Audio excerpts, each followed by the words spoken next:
Hello guys, welcome to Jeremy Shu CCS Gender and Development Office Contest, Bala Contest, entry number 5, Miss Hads Marine Salikala. Yan guys, ang title ng balak is Kabayinan atong kauswagan.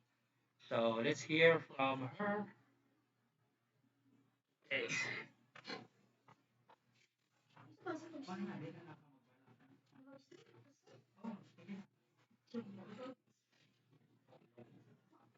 Nako, Jud. Hindi naka-record din. Para start na record. Edit lang. Napay lighting effect. Oo. Mag-lighting effects ka? Mag-lighting din. Ayun sa rin. Then, ang kababayen-an mo'y hinungdan sa atong kauswagan, dili kini kalimtan, mobalik kita sa karaang panahon, haron makita nato ang ilang kontribusyon. Atong hinumduman, si Eva gihimo para sa tanan, siya nakahimo sa unang kalapasan, nga nahiapil si Adan.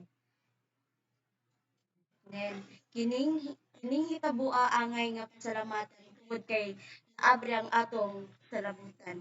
Apan kini dili angay nga kalimtan kay ang Ginoo naguol sa katawhan. Apan ang Ginoo maluluyon babaye usab ang gihimong solusyon. Sa salang panulundon si Maria ang solusyon. Ug karon sa atong panahon ang mga babaye atong mahalon. Sila nagpadako sa mga batan-on nga mahimong malampuson. Presidente, negosyante, ahente, doon na kay makitaan nga babae ang atong nasod, siguradong moabante kung dunay mga babae nga trabahante. Ba? Ah,